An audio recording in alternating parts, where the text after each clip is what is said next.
حضرت امام اعظم ابو حنیفہ، آپ مسلمانوں کے فقہ کے امام ہیں، اور اس وقت بھی دنیا میں سب سے زیادہ جس انسان کے فقہی مسائل کو فالو کیا جاتا ہے وہ حضرت امام اعظم ابو حنیفہ ہیں۔ ان کے علاوہ حضرت امام مالک، حضرت امام شافعی، حضرت امام احمد بن حنبل، یہ 4 فقہ کے امام ہیں، اور ان چاروں کی فقہ کو دنیا کے مختلف ملکوں میں لوگ فالو کرتے ہیں، لیکن سب سے زیادہ فالوور حضرت امام اعظم ابو حنیفہ کے۔ آپ نے اپنے بیٹے کو نصیحت فرمائی، بڑے لوگوں کی بڑی نصیحت، بڑے لوگوں کی بڑی بات، بڑے لوگوں کے عمدہ فرمان۔ اپنے بیٹے سے کیا فرمایا؟ فرمایا اے بیٹے، جو مال تیرے پاس موجود ہو حسن تدبیر سے اس کے اندر گزارا کرنے کی کوشش کرنا، لوگوں سے بے نیاز بھی ہو جاؤ گے، مالدار بھی ہو جاؤ گے۔ ہمیشہ لوگوں کا محتاج وہ ہوتا ہے جو بندہ اللہ کے دیے ہوئے وسائل میں گزارا نہیں کرتا، اس کو پھر اللہ کا در چھوڑ پر بندوں کے دروازوں پہ جانا پڑتا ہے، اپنی ضرورتیں پوری کرنے کے لیے پھر وہ لوگوں کے دروازے کھٹکاتا ہے۔ اور اگر وہ اپنے وسائل پہ گزارا کرے،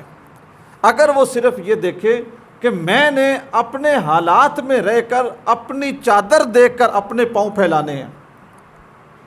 اس کو کبھی لوگوں کے سامنے جا کے شرمندہ نہیں ہونا پڑے گا، اور وہ شخص خودداری کی زندگی گزارتا ہے۔ جو بندہ جتنا بڑا بے شک وہ مالدار ہے،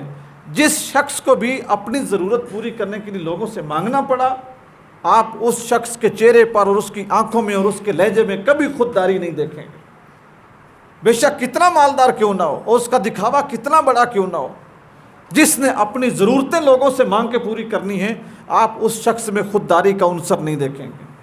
خودداری کا عنصر آپ کو اس شخص میں نظر آئے گا جس شخص نے اپنے وسائل کے مطابق اپنی زندگی گزاری ہوگی، اپنی ضرورت کے لیے لوگوں کے سامنے ہاتھ نہیں پھیلایا ہوگا، اپنے خرچ کرنے کے لیے لوگوں کے دروازوں پہ نہیں گیا ہوگا، اور اپنی مراد پوری کرنے کے لیے جس نے اپنی زبان لوگوں کے سامنے نہیں لٹکائی ہوگی، آپ کو اس بندے میں خودداری نظر آئے گی۔ اور آپ کئی ایسے لوگوں کو دیکھیں گے کہ جو خوددار ہیں، اپنی ضرورت اپنے وسائل کے مطابق رکھتے ہیں، جس وقت ان سے کوئی کام کا آ جاتا ہے نا، ہماری سوسائٹی میں ایک المیہ ہے کہ جو بندہ پورے گزارے والا ہو نا، زیادہ گزارے والے سمجھتے ہیں کہ ہماری نوکری کرنا اس کے اوپر فرض ہے، یہ ہمارا زر خرید ہے۔ تو چونکہ وہ خوددار ہوتا ہے، جب بھی کوئی بندہ اس کے اوپر پریشر ڈالتا ہے نا کہ تم ہمارا یہ کام کرو، اور وہ آگے سے جواب دے دیتا ہے کہ مجھے کیا مجبوری ہے اس کے نیچے لگنے کی، تو ہمارے جو لوگ جن کے اندر دولت کا پیسے کا خمار ہوتا ہے، وہ کہتے ہیں ان لوگوں کو بات کرنے کی نہیں پتہ، ان لوگوں کو پتہ ہی نہیں لوگوں کے ساتھ معاملہ کیسے کرتے ہیں۔ تو اصل میں اس بڑے بندے کے ذہن میں یہ ہوتا ہے کہ یہ عام بندہ ہمارا نوکر ہے، اور عام بندے کی نظر میں خودداری یہ ہوتی ہے کہ میں اپنا کر کے کھاتا ہوں، اپنے گزارے میں گزارا کرتا ہوں، مجھے ضرورت بھی تو کیا ہے کہ میں خواہ مخواہ جو ہے وہ کسی کی خوشامد کرتا رہوں یا میں کسی کے جھڑکیاں کھاتا رہوں۔ تو ہمیشہ وہ شخص جو اپنی چادر دے کے اپنے پاؤں پھیلاتا ہے وہ خوددار ہوتا ہے، اور کوئی شخص بے شک وہ کتنے زمانے کی دوڑ میں آگے نکل جائے، جس نے اپنی چادر دے کے اپنے پاؤں نہیں پھیلانے، وہ شخص کبھی خوددار نہیں ہوگا۔ یہی حال افراد کا ہے، یہی حال قوموں کا ہے، اور یہی حال ملکوں کا ہے۔ آپ اپنے بارڈر کے ساتھ افغانستان کو دیکھ لیں، یہ وہ ملک ہے جس نے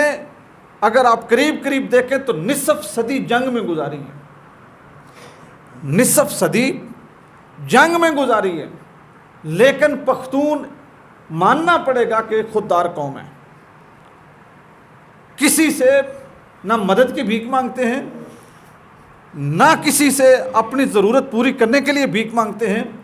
آپ اگر گوگل پہ سرچ کریں نا تو آپ حیران ہو جائیں گے کہ آپ کے پاکستانی روپے کے مقابلے میں افغانستان کے پٹھانوں کا روپیہ طاقتور ہے۔ نہ وہ ایٹمی پاور ہیں، نہ ان کے پاس کوئی نئی ٹیکنالوجی ہے، نہ اتنی یونیورسٹیاں ہیں، نہ ان کے پاس اتنی بڑی کوئی اور فوج ہے، کچھ بھی نہیں ہے۔ صرف ان کے پاس ایک چیز ہے، ایک اپنے اللہ پہ توکل، اور دوسرا جتنے ان کے اپنے وسائل ہیں وہ اپنے وسائل میں جینا سیکھتے ہیں۔ حیرانگی کی بات ہے نا کہ ہم جس افغانستان کو کھنڈر سمجھتے ہیں، اس کا روپیہ ہمارے روپے سے طاقتور ہے۔ 1971 میں ہم سے جدا ہوا بنگلہ دیش، اس کا روپیہ ہمارے روپے سے طاقتور ہے اور ہم پیچھے جا رہے ہیں۔ اس کی وجہ صرف یہ ہے ہماری اشرافیہ، بالخصوص یعنی جن لوگوں نے ملک کے معاملات کو طے کرنا ہے،